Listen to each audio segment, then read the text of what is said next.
नमस्कार मंडळी, welcome to गिरिजाज kitchen. कसे आहात तुम्ही सगळे? तर आज आपण या ठिकाणी बनवणार आहोत कोकणी पद्धतीचं भरलेलं वांग। तर भरलेल्या वांग्यासाठी आपण इथे 8 ते 10 वांगी कट करून छानपैकी धुवून घेणार आहोत। भरलेल्या वांग्यासाठी भरलेला वांग मसाला इथे आपण घरगुती बनवून घेणार आहोत। खूप असं छानपैकी नारळ खवलून आपण ओलं खोबरं घेणार आहोत। या ठिकाणी बारीक असा गूळ किसून घ्यायचा आहे। त्यानंतर गूळ खोबरं छानपैकी मिक्स करायचं आहे।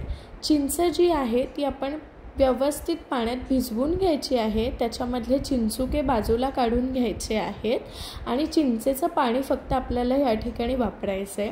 त्यानंतर आपण दाण्याचं कूट इथे घालणार आहोत।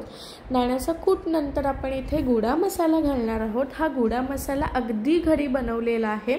नेक्स्ट व्हिडिओमध्ये मी तुम्हाला नक्की घरगुती प्रकारचा गोडा मसाला कसा तयार करायचा हा व्हिडिओ मी नक्की टाकेन। 3 चमचे लाल मिरची पावडर आणि मीठ चवीनुसार आपण इथे घेतलेला आहे। कुठलाही बाहेरचा मसाला मी बऱ्याचदा वापरतच नाही।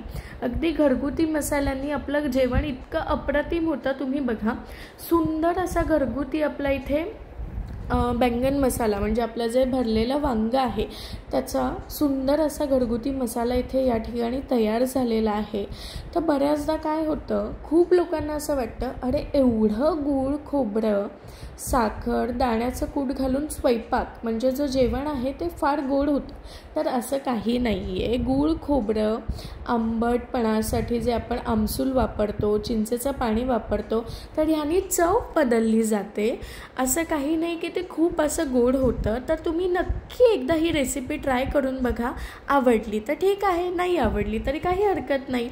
तर एक चेंज म्हणून तुम्ही नक्की ही रेसिपी ट्राय करा। या ठिकाणी तेल तापलेलं आहे। जिरं मोहरी 1 चमचा हिंग अर्धा चमचा हळद आपण या ठिकाणी घातलेली आहे। तर आता आपण काय करणार आहोत, छानपैकी वांगी जी आहेत आपली ती आधी परतून घेणार आहोत। मी शक्यतो तुम्हाला सगळ्यांना सजेस्ट करेन की लगेच पाणी घालायला घाई करू नका। छानपैकी वांगी व्यवस्थित तेलावरती परतून घ्या, व्यवस्थित छान फ्राय होऊ देत। पाणी घातल्याने काय होतं, लगेच अगदी चव बदलून जाते। इतका सुंदर डिलिशियस असं अप्रतिम भरलेले वांग्याचा आपण मसाला जो बनवलेला आहे मग त्याची चव कमी होणार। या ठिकाणी आपण बटाटे सुद्धा घालून घेणार आहोत। एक 3.5 ते 4.5 मिनिटं छानपैकी ताट घालून तुम्ही वाफवून घ्या।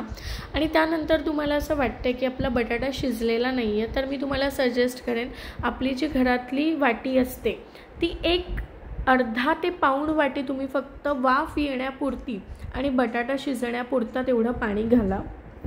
याहून अधिक पाणी घालू नका, कारण काय होणार आहे, जर तुम्ही पाणीचं प्रमाण जास्त ठेवलं तर मग मसाल्याची चव उतरून जाते। मग ते वांग जे आहे ते अगदी म्हणजे असं पाण्यासारखं लागतं। त्याच्यामुळे शक्यतो ही भाजी ड्राय खाण्यासारखी आहे, म्हणजे मीडियम ग्रेव्ही, कारण मसाला ऑलरेडी आहे।